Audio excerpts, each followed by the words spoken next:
हाँ तो बच्चों, क्लास 8 सोशल साइंस में आपको सिलेबस आपको बता ही दिया गया था भाई सबको कि हिस्ट्री का चैप्टर 8 और चैप्टर 9 आएगा, जिसकी आप तैयारी अच्छी तरह से करते रहें। अब आज हम पढ़ते हैं जो हमारा चैप्टर इनकम्प्लीट था, चैप्टर नंबर 10 सोशल साइंस, और इसमें भी पॉलिटिकल साइंस का। इसका आप खोल लेंगे पेज नंबर 255, और 255 पर भी हम नीचे पहुंच चुके थे। हमारा हेडिंग आज स्टार्ट होता है quality and prices of goods. Quality and prices of goods. तो इसमें क्या आता है भाई, यहाँ पर डेट डाल लेंगे आज की और रीडिंग लिखें, यहीं से करें स्टार्ट। देखिए, safeguarding the quality of consumer goods and keeping check of the prices of essential commodities like sugar, food grain and kerosene is one of the major responsibilities of the government to ensure that consumers receive high quality products at affordable prices। ये कहता है कि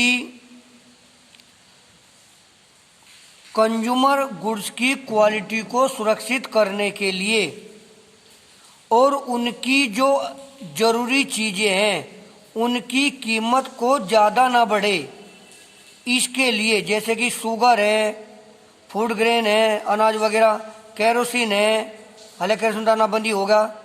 ये major responsibility होती है government की कि वो इंश्योर करें कि कंज्यूमर को इनकी जो क्वांटिटी मिले उसकी क्वालिटी हाई हो और वो अफोर्डेबल रेट में लोगों को प्राप्त हो सके। ये हमारी सरकार का दायित्व बनता है। Various laws has been formed to ensure that goods sold at market place meet prescribed standard. बहुत सारे कानून बनाए गए हैं इस बात को इंश्योर करने के लिए कि जो वस्तु बेची जाती है मार्केट में वो एक अच्छे स्टैंडर्ड की होनी चाहिए। फॉर एग्जाम्पल, उदाहरण के लिए अगर हम देखें, food product should not be adulterated. हमारे जो फूड प्रोडक्ट हैं वो मिलावटी नहीं होने चाहिए। Electrical appliances need to meet minimum safety standard. Medicines that have crossed the expiry date should not be sold. जो हमारे इलेक्ट्रिकल उपकरण हैं वो उन अच्छे स्टैंडर्ड के होने चाहिए, और जो दवाइयाँ बाजार में हमें उपलब्ध होती हैं वो ऐसी दवाई हमें ना मिले कि जिनकी जो है डेट एक्सपायर हो चुकी हो। These laws ensure that consumers are not deceived by sellers and sellers take responsibility of goods supplied to the consumers। ये कानून इसलिए बनाए गए हैं, ये इस बात की गारंटी देते हैं कि कस्टमर के साथ, कंज्यूमर के साथ कोई धोखा नहीं किया जाएगा सेलर के द्वारा, और ये सेलर की फुल जिम्मेदारी बनती है, उसकी रेस्पॉन्सिबिलिटी बनती है कि जो सप्लाई है कंज्यूमर की उन वस्तु की वो पूर्णतया पहुँचे।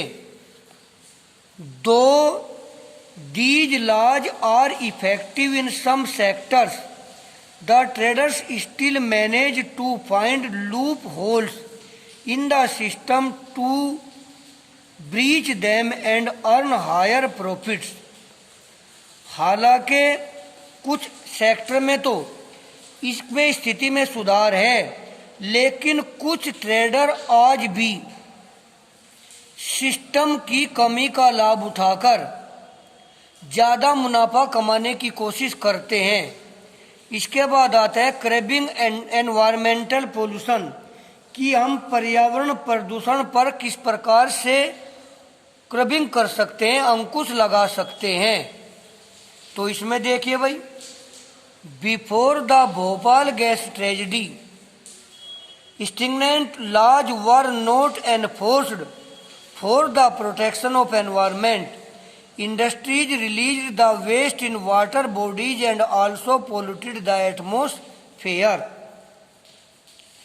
1984 ईस्वी में जो भोपाल में गैस रिसी थी पेस्टिसाइड फैक्ट्री से, उससे पहले जो कानून बनाए गए थे वो जो है इतने कड़े कानून नहीं थे कि उनसे हमारे एनवायरनमेंट की सुरक्षा हो।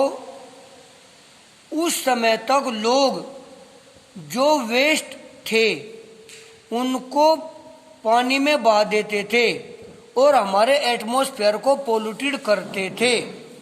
However, the later part of 1980s saw the government taking serious effort to frame the laws to protect the environment, natural resources and the health of the people।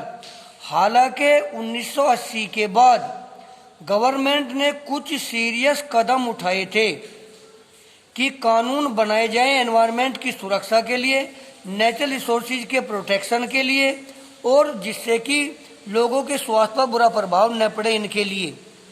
These laws were derived out of the fundamental right to life as laid down by the Indian constitution. और ये नियम कहाँ से लिए गए थे? ये कानून लिए गए थे जो संविधान में हमारे एक फंडामेंटल राइट है, राइट टू लाइफ, वहाँ से ये कानून लिए गए थे कि भाई क्या हमें करना चाहिए। देखिए, आपकी जानकारी के लिए आज मैं थोड़ा आगे भी बढ़ा रहा हूं, लेकिन पहले बता रहा हूं जो पेज नंबर 254 है, यहां पर दो फिगर हैं। ये फिगर अपनी फेयर कॉपी में बना ले, एक ऊपर है और एक नीचे। इस चैप्टर की रीडिंग करें और जो चैप्टर तुम्हें एग्जाम में आने के लिए कहा है, चैप्टर 8 और 9 हिस्ट्री का, उसको लर्न भी करते रहें। अब देखिए पेज नंबर 256 पर इसने बताया कि डिड यू नो, क्या आप जानते हैं कि फ्यू ईयर एगो जो दिल्ली गवर्नमेंट थी उसने ऑर्डर किया था पब्लिक ट्रांसपोर्ट व्हीकल्स को to switch the compressed natural gas as fuel instead of diesel, कि नेचुरल गैस की जगह डीजल की जगह नेचुरल गैस का इस्तेमाल किया जाना चाहिए पब्लिक ट्रांसपोर्ट के अंदर। Though the pollution considerably came down, इससे हालांकि कुछ प्रदूषण कम हुआ है। The level of toxic substances in the atmosphere were still high due to the large number of cars and plied in the city and use diesel as fuel. लेकिन आज भी टॉक्सिक सब्सटेंस बहुत ज़्यादा मात्रा में हमारे एटमॉस्फेयर में दिल्ली के अंदर भी मौजूद हैं। उसका सबसे बड़ा कारण है, एक तो वहाँ पर बहुत ज़्यादा मात्रा में कार्स हैं, और दूसरी आज भी वहाँ पर बहुत ज़्यादा मात्रा में डीजल व्हीकल्स का इस्तेमाल किया जा रहा है। आगे देखिए, these laws recognize the need for the people to enjoy pollution free atmosphere and water facilities. Large water bodies were cleaned and heavy fines were imposed on industries that created environmental pollution. Cleaner technologies and processes were gradually introduced in factories। क्या कहता है कि कुछ कानून बनाए गए, उनकी पहचान की गई लोगों के लिए, ताकि लोग जो है वो पोल्यूशन फ्री एटमॉस्फेयर में रह सकें, अच्छी वाटर फैसिलिटीज उनको मिल सकें। इसलिए जो लार्ज वाटर बॉडीज हैं जैसे सागर और महासागर, उनको साफ करने के लिए प्लान बनाया गया, नहर वगैरह, और हैवी फाइन रखा गया कि अगर कोई इंडस्ट्रीज एनवायरनमेंट को पोल्यूट करती है, एक क्लीनर टेक्नोलॉजी का इस्तेमाल करने के लिए कहा गया। अब इसके बाद आता है एबुलेशन ऑफ चाइल्ड लेबर, यानी बाल मजदूरी प्रथा को खत्म करना। इसमें देखिए In order to protect the interest of children, the government has formulated the Child Labour Prevention Act that bans employment of children below 14 years of age. Child labor is punishable offence, and individual violating the law may be fined up to 20,000 and sentenced up to a term of 3 months imprisonment. The central government has directed to states to develop initiatives to rescue victims of child labor and also rehabilitate them. बच्चे अच्छी जिंदगी जी सकें, इसके लिए government ने जो है child labour prevention act की स्थापना की और बैन लगा दिया कि कोई भी बच्चा जिसकी एज 14 ईयर से नीचे है वो बाल मजदूरी नहीं करेगा। चाइल्ड लेबर को एक दंडात्मक अपराध घोषित कर दिया गया और कहा गया कि अगर कोई बाल मजदूरी करवाता है तो उस पर 20,000 रुपये तक जुर्माना वसूल किया जा सकता है और साथ साथ उसको 3 महीने की जेल भी हो सकती है। सेंट्रल गवर्नमेंट ने जो है स्टेट गवर्नमेंट को क्या कहा, पहल की और उनको कहा गया कि आप इसका बचाव कीजिए इन बच्चों का और इनके लिए इनके पुनर्वास की व्यवस्था के लिए भी कदम उठाने के लिए कहा गया। तो आज के लिए हम इतना ही रखेंगे भाई, इसके बाद करवाएंगे बाकी कल।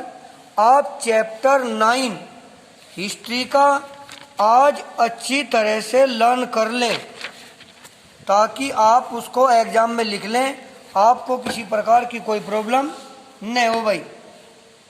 तो आज के लिए आपका मैटर इसमें रहेगा रीडिंग और